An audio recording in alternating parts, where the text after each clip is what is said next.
Israel और America के युद्ध को रोका जाए, क्या कहें? देखिए, बहुत अच्छा उन्होंने अपील किया है। हमारे देश के प्रधानमंत्री माननीय नरेंद्र मोदी जी दुनिया के किसी देश में जाते हैं तो यही कहते हैं हम बुद्ध की धरती से आए हैं, हम शांति का संदेश लेके आए हैं। हम आपस में अगर लड़ेंगे, दो देश अगर आपस में लड़ेंगे तो आसपास के भी देशों का उसमें नुकसान होता है। उन्होंने अपील की है, हमारे प्रधानमंत्री जी उसके लिए सक्षम हैं, वो बात करेंगे और बात करके युद्ध विराम कराने का पूरा प्रयास करेंगे। सुल्तानपुर में किस तरह के विकास कार्य किए गए? आप प्रभारी मंत्री हैं। अभी मैंने आपको गिनाया। मुख्यमंत्री भगवत मान का बड़ा एक्शन, कैबिनेट मंत्री लालजी भुल्लर। माननीय मंत्री जी अखिलेश यादव ने कहा कि माफिया छोड़कर चले गए हैं। ऐसे में गोरखपुर में पार्षद की हत्या और मथुरा में फरसा बाबा की हत्या और वाराणसी में छात्र की हत्या को किस प्रकार देखते हैं? देखिए, विपक्ष का काम अफवाह फैलाना है। फरसा बाबा की जो हत्या लोग बता रहे हैं वो एक्सीडेंट है। वो गाड़ी से, उनका पीछे से गाड़ी ने धक्का मारा है, जिसका डीएम ने खुद आकर के और एसपी ने बयान दिया है। मुख्यमंत्री भगवत मान ने सबसे बड़ा एक्शन लिया है, कैबिनेट मंत्री में लालजी भुल्लर के खिलाफ एफआईआर दर्ज कराने।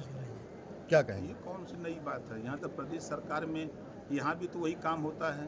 कोई भी मंत्री हो, विधायक हो, सांसद हो, अगर वो गलत रास्ते पर है, कोई गलत काम कर देता है तो उसके खिलाफ तुरंत एक्शन हो जाता है। माननीय मंत्री उन्होंने बहुत अच्छा कदम उठाया है। माननीय मंत्री अधिकतर गाँव में सचिवालय में जो है कंप्यूटर ऑपरेटर नहीं बैठ रहे हैं, ये अधिकतर जगह की समस्या। इस पर आप क्या कह रहे हैं? नहीं, आपकी बात से हम सहमत हैं।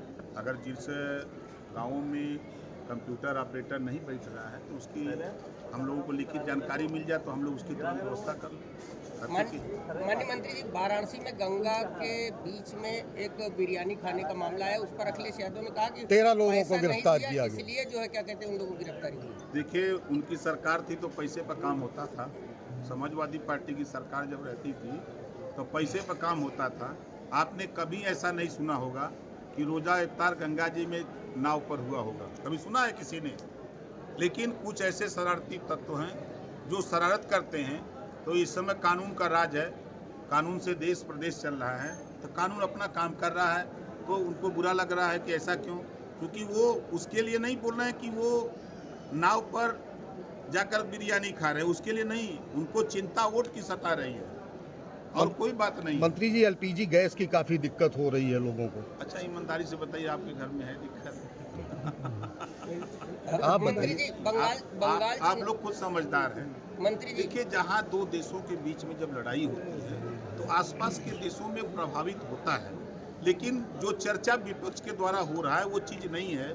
सरकार कटिबद्ध है कि हर व्यक्ति को गैस सुलभ हो। मंत्री जी, बंगाल चुनाव को लेकर अखिलेश यादव ने कहा कि एक अकेली लड़ जाएगी, जीतेगी और बढ़ जाएगी, इस पर क्या कहना है? देखिए, जहाँ जानी दूल्हा रानी हुआ पर पाथर पानी, पुराना डायलॉग। ठीक है ना। ये गए थे मध्य प्रदेश, वहाँ गए भाजपा को जिताने के लिए, भाषण भी दिया।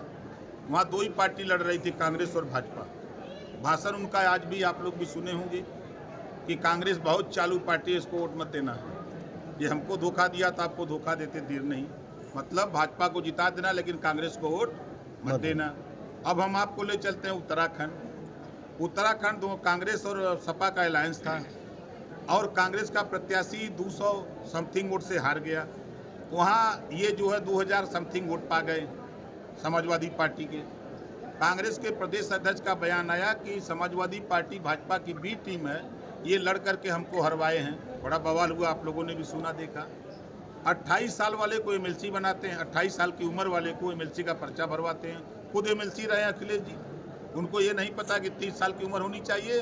तो ये भाजपा की बी टीम में समर्थन में रहते हैं, दिन में चिल्लाते हैं, रात को गुलदस्ता लेके योगी जी की भेंट करते हैं कि क्षमा करिएगा, दिन में बोल रहे हैं, बोलने दीजिए, रात को हम आपके साथ हैं। विधायक जी, सरकार में क्या चल रहा है? एक तरफ पंडित, एक तरफ क्षत्रिय, क्या है ये? नहीं, ऐसा कुछ नहीं। All is well, all is well, कहीं कोई दिक्कत नहीं है। मंत्री जी, राहुल गांधी ने जो है प्रधानमंत्री जी के 2013 के डॉलर को लेकर दिए बयान को कोट करते हुए कहा है कि डॉलर और रुपए का गिरना, क्या कहें? देखिए, राहुल जी तो जब भी विदेश जाते हैं तो भारत को कटघरे में खड़ा करते हैं। राहुल जी चुनाव आयोग को कटघरे में खड़ा करते हैं, कहते हैं कि चुनाव आयोग गड़बड़ चुनाव करा रहा है, पक्षपात कर रहा है। अगर वो गड़बड़ चुनाव करा तो आप भी तो जीते हो, गड़बड़ सब लोग दो रिजाइन। भाई हम लोग गलती से जीत गए हैं, चुनाव आयोग ने गलती से जितवा दिया, रिजाइन देने की कुवत है? ये खाली बोलते हैं। एक बात राहुल जी बहुत सही बोल रहे हैं, उसको हम मानते हैं। वो घूम घूम के कह रहे हैं कि 60 साल कांग्रेस की सरकार रही और पिछड़े दलित अल्पसंख्यक के साथ अन्याय हुआ। बोल रहे हैं ना, खुल के वो बोल रहे हैं, लेकिन उनको ये नहीं पता है बोल रहे हैं कि 60 साल तो आपकी सरकार रही, आपने क्या किया? आप जो कह रहे हो हम ठीक है 9 साल से हैं, हम 9 साल का अपना काम आपके सामने प्रस्तुत कर रहे हैं, आप जरा प्रस्तुत करो। एक आखिरी सवाल है, जिला पंचायत चुनाव क्या सही समय पर होगा या आगे डेट बढ़ेगा? 25 तारीख तक इंतजार करिए। 25 तारीख को हाई कोर्ट में तारीख लगी है, चुनाव आयोग को तलब किया है, राज्य निर्वाचन आयोग को, और सरकार और चुनाव आयोग जा रहा है कोर्ट। जो फैसला आएगा उसी हिसाब से काम किया जाएगा। माननीय मंत्री जी, अखिलेश यादव ने ईद की बधाई देते हुए कहा कि यूँ तो सबके अपने अपने चंदा है, पर ईद का एक चांद है, क्या मतलब?